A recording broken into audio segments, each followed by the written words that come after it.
Hi guys and welcome back to the channel. Today I've got two replays in the Italian Tier 9 heavy tank, the Progetto 66. Now this is a heavy tank that I really enjoy, but a lot of people don't seem to. And I don't know what it is, it's just one of those tanks that I clicked with, and I just have done, generally, playing the tank. It received, when the Italian heavy tanks got their buffs, for the most part, this tank received a nerf buff, in the fact that it got some good buffs in the top 120mm gun, getting better pen, like 258 standard pen with 303 heat pen. The 258 standard pen is great. That little bit extra love instead of 242, I believe it was, just makes penning things so much easier. That extra 15-16 pen is a lot for penning things like E100 lower plates and stuff like that. It means that when you're shooting at those, you've got less chances of bouncing. There was a lot of times when you ricochet shots that you just think, I shouldn't be ricocheting that with that little bit of lower pen. And having that higher pen was great, is a lot nicer. But they did nerf the reloads ever so slightly. It's only minute. It was like 0.5 off the reload or something like that. They made it like the, what? I don't know the exact numbers, but they made it on the actual direct number instead of like 0.5, etc, etc. If you want to go see the buffs and the nerfs to both guns, go check out the buffed video I did from a little bit ago when it happened, and you'll see all the intricate buffs and stuff. They also changed the other gun that I think is a 105mm gun, made it like 3 shots just like this gun is, and sort of nerfed the pen on it and made this gun the better pen, so it's like, you know, a status as this is the top gun in the linear progression system, etc.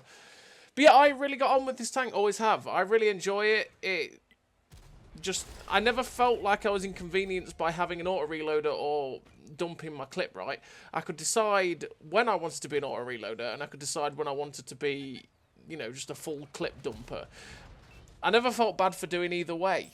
Yes, it's slower than most tanks, but I kind of enjoyed the flexibility of it. And it wasn't like the Rhino or the Progetto 54, where I felt really just solidly inconvenienced by it, and it was like I just didn't feel good at all. This tank, I've always felt capable with it, which was, you know, a plus point for it. So, in terms of equipment and commanders, on commanders, sorry, I run Born Leader, Rapid Reload, Sixth Sense, Situational Awareness, Trap Mechanics, Steady Aim, Snapshot, Run and Gun, and Off-Road Driving. Off-Road Driving just to help the mobility of this tank a little bit, just to help it get to that top speed a little bit nicer, and it does reach that sort of 44 kilometers an hour area, somewhere like that, pretty easily when you have the off-road driving. And then all the gun perks to make this gun as good as possible, because this gun can be a little bit derpy, so you just want, and it being a heavy tank, you want to maximise the performance of your gun. And in terms of equipment, I run rammer, vert stabs, and optics. So obviously we run the vert stabs to make the gun 20% more accurate, just get that gun performance as good as humanly possible, and then have rammer to make the DPM as good as possible, because obviously it doesn't have the best DPM. And then optics to be able to spot for myself. Like I say, when I'm poking ridge lines like this, hopefully I'll be able to spot TDs that might be lurking at the back and stuff like that. Or just when you get those more open maps like Malinovka or Prokhorovka, you can spot for yourself and be able to get good assistance out. And actually just generally not get out spotted, which can be really, really frustrating, right? So we're on the first game, and we're bottom tier. Well, we're kind of bottom tier. I don't know if there's any tier 8s. There might be. We're against tier 10s anyway, and we're on Westfield. We're on this little heavy tank ridge, or well, I should say this little gun depression ridge. This is a good place to be if you have gun depression like this tank has. We have loaded the heat rounds. You saw me earlier on dump the clip because I wanted to get these heat rounds in, because I want to guarantee that I can pen these Type 5 heavies. Because I'm not going to pen them with my standard rounds. Because that's the sad conundrum of the Type 5 heavies, is that you'll never pen them with your standard rounds unless you get the side or rear. So you always have to load premium for the front, and the premium is pretty much the only way. And because it's only like 303 pen on the heat, I'm not always guaranteed to go through the Type 5 heavy with the heat. It's not like having 320, 330, 340 heat pen where it's just going to butcher them. It will still bounce if I hit the wrong spot, so we've got to be careful.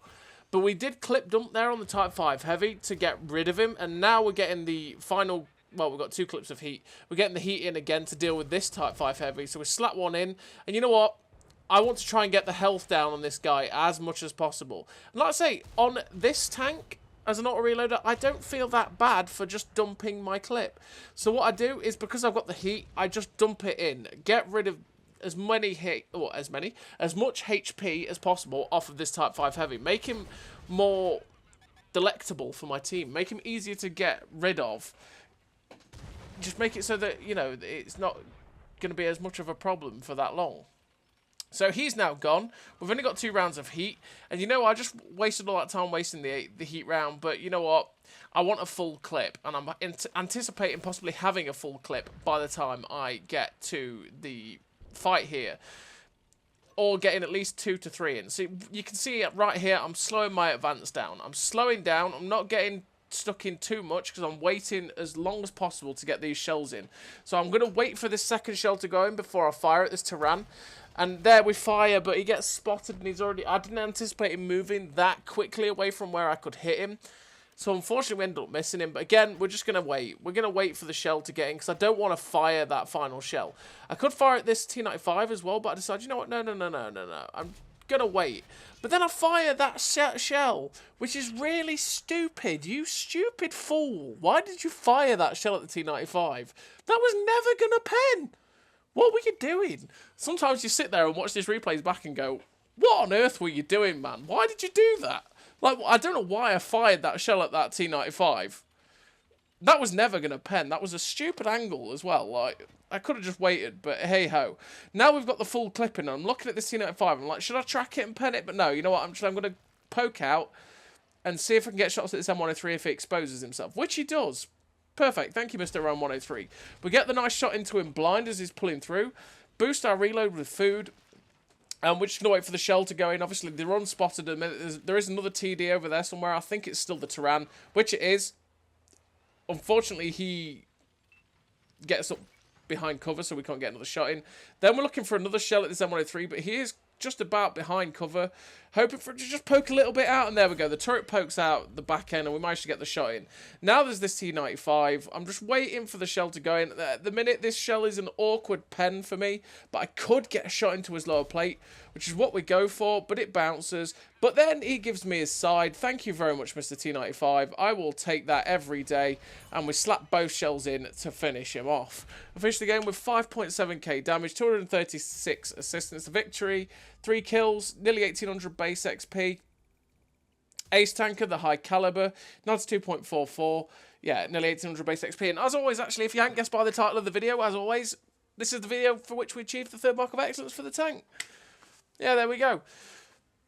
We get the 3rd mark of excellence for the Progetto 66 in this video. And yeah, like I say, it's just one of those tanks that I clicked with. Like, I see a lot of people that really don't enjoy this tank. And it's one of those weird ones where I don't get it because... And everyone will have this where they love it, they enjoy playing a tank so much and they click with it so much that it just always feels really comfortable to play. That when other people are saying, oh no, that tank's rubbish, they go, no, I don't know what you're on about.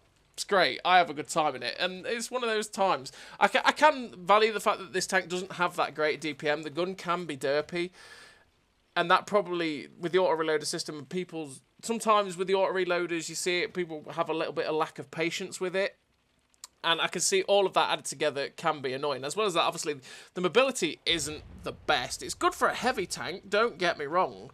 44, 45 kilometers an hour is great for a heavy tank. And the armor. The upper plate armor is a bit meh. And the turret armor is good up until you're facing 270, 280 pen. Which, if you get tier 10s firing premium at you, it's just game over. So it's a bit meh all round. And I can see it, but I just click with it. And I just really enjoyed every single time I played it. I think I was averaging in this tank more than some of my tier 10s. Like I was averaging, what, 3.5k damage in it raw.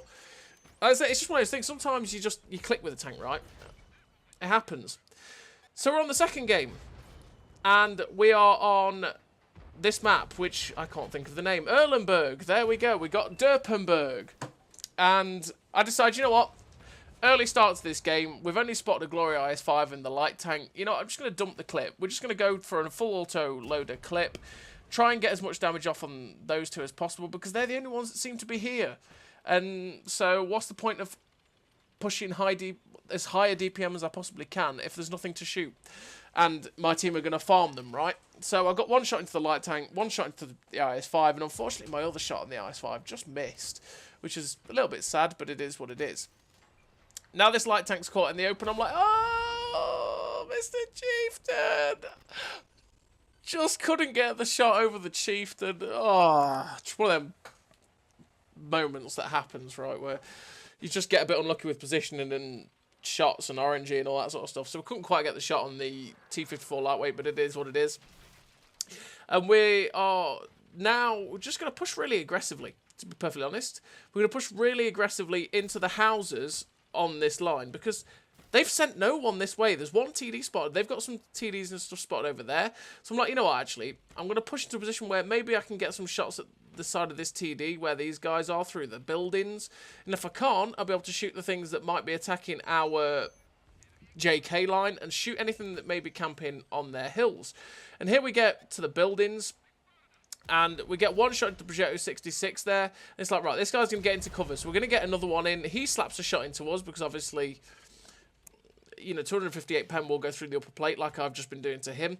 And now we're safe behind these houses. If you do push aggressively like our team is doing right now along that AB line, this is always a good place to come to along these houses. Because you can try and get shots at the people that are camping on their hill and stuff like that. And try and help your team out if possible. So you can see we do have a shot at the T-54, but again, it was more of a hit and hope shot at that T-54, because that was never going to go in. But you never know, RNG sometimes will say, hey, take it, right? We just wait for the shell there. This is, again, that's where you need to be patient with the auto-reloaders. We were waiting for that final shell to go in, and then we fired at the Minotaur. Because otherwise, our DPM just would have been trashed. We would have only had one shell left to put another shot into him. So we waited until that final shell, then the clip went in, and then we fired. Because we had like 2 to 3 seconds left. So what's the point of wasting the potential DPM just for that one shot? When we had potential that we're probably going to get another shot in. So we ended up spotting the FE 4005. And it was like, oh, you know what? No, not right now. I'm not going for a third mark of excellence. I'm not going to push that guy. I'm not going to push my luck to get another shot into him. I don't want my day to end right this second. But he's pushed back behind the ridgeline. I mean, we could have finished him, but I just didn't want to get a chance getting one shot. Or, well, my health shot anyway. But now we know he's hidden back behind the E2 line. It's like, okay, we're going in. We're going to push to this ridge line in front if we can. Want to get straight up to this ridge line, get below their gun depression, and then get to a position to be able to use our gun depression. And unfortunately, the shell just missed on the FE 4005. It is what it is. And like I say, we're just hoping to get there before they really notice it. We were spotted for most of that push, but at the end of the day, our team, our team along the AB line have been very aggressive and very spotted all the time. So maybe they're a little bit preoccupied with that. So we get up here, it's like, oh, hello, Mr. T-34, sorry. I'm going to pump one in, I'm going to put two in, and then he's now in a position to get shot by someone else. And I'm like, oh my goodness me, artillery. Can we get a shot into hopefully Amaraki or something? But nope, it doesn't happen. We don't get to finish it. Now the T-34 is looking at us. It was the decision. Do I shoot the T-34 or go for the full damage on the artillery? When you go for Mock of Excellence, full damage. And shooting a pig is always great, right? Full damage. Wanted the full damage every time. Get the damage into that guy so that I could keep going for this MOE. Because, yeah, one little drop on this MOE can be so frustrating. So frustrating. We don't want that. The T-34's got no health. I want to maximise my DPM and be able to drop my clip into this chieftain. Because at the minute, I'm looking at it and figuring I probably need one more shot. Because I think I was at 94.3 or something like that. I want, like... Basically, I need this clip of damage into this chieftain to guarantee it. And that is exactly what he's given us. He went into the water to try and drown himself. And we're just like, not today, Mr. Chieftain. Thank you for feeding me. Victory. 1 kill. 5k damage. 1300 assistance. The Confederate Medal, first class. And there we go. We get the third mark of excellence. 1566 base XP. The Progetto 66 is a tank that I really enjoy. I do get that it has a lot of drawbacks, but I, for some reason, really enjoy it. It's a lot of fun for me. A lot of people might get frustrated by it. That's the disclaimer there. But yeah, we do get the third mark of excellence for the tank. And yeah, fun times. So as always, everybody, thank you very much for watching. I'll see you next time.